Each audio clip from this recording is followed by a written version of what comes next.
Polling versus webhooks. Polling and webhooks are two common methods for applications to communicate with external services to retrieve data or event updates. They differ in how and when the updates are received. Polling involves repeatedly sending requests to an endpoint to check if new data is available. The application asks the server at regular intervals, "Do you have anything?" Nothing. Anything? Nothing. Anything? Event data. Anything? Nothing. Webhooks rely on an event-driven approach. Instead of constantly checking, your application registers a callback URL with the server, and the server will send data to the application whenever an event occurs, making the process much more efficient. Polling involves continuous requesting for updates. In polling, the client or your app repeatedly sends requests to an endpoint, checking if there's any new updates. This is often done with a GET request at predefined intervals. There is a polling workflow with periodic requests. Your application sends HTTP requests to the server every X seconds or minutes. The frequency of these requests is usually configurable, for example, every 5 seconds or every couple minutes. If new data or events are available, the server sends the relevant data back in the response. If no new data exists, the server sends an empty or minimal response indicating no changes. Upon receiving the data, the client processes it. If there's no new data, it waits until the next interval to poll again. What are some technical considerations? First and foremost, latency. Polling introduces latency based on the interval between requests. If you poll every 30 seconds, it could take up to 30 seconds to detect a new event. This delay can be reduced by decreasing the interval, but at the cost of higher resource consumption. Another consideration is resource usage. There's network overhead.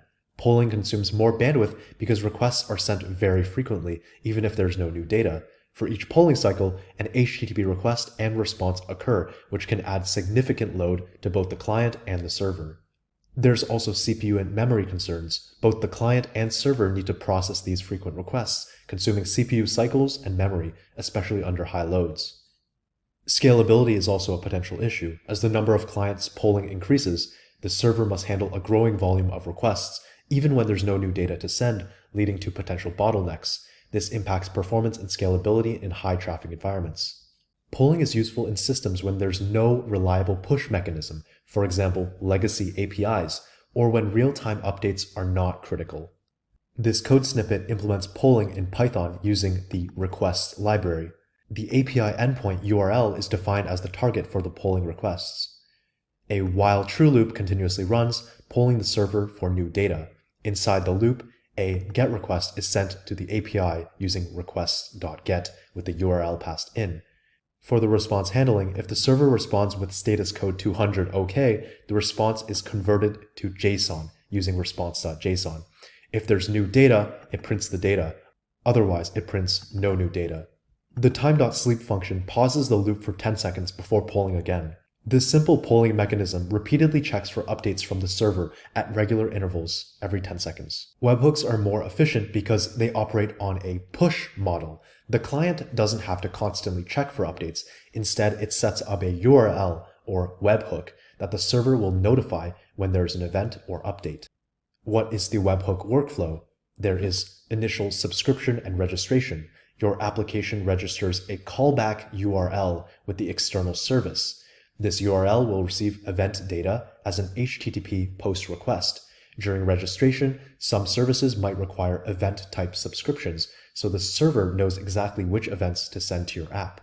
Then there's an event trigger. When an event occurs, for example, a new order is placed or a user updates their profile, the server sends the event data to the registered webhook URL using an HTTP post request. Finally, there's client processing. Your application receives the incoming post request containing the event data. It can then process this data immediately, providing real-time updates. Your app must validate and securely handle the incoming request, as it comes from an external source. What are some technical considerations? Webhooks provide instant notifications of events, as the server pushes the data immediately after the event occurs, eliminating the latency seen while polling. How about resource efficiency? Webhooks reduce the number of requests because the server only sends data when there's an actual event. There's no need for constant back and forth communication. Webhooks scale better than polling because the server only processes requests when necessary, which minimizes server load. However, there are security concerns. Webhooks introduce security concerns since your app is exposed via a public URL. To secure this, you should verify the source of the incoming requests, for instance, by using a shared secret or validating signatures using HMAC. The URL should ideally be protected from public access by using secure tokens or IP whitelisting. If the webhook endpoint in your app is down or unable to process the event, you need to implement retry mechanisms. Some services may retry webhook deliveries, but your app should be able to handle such failures gracefully. What are some example use cases?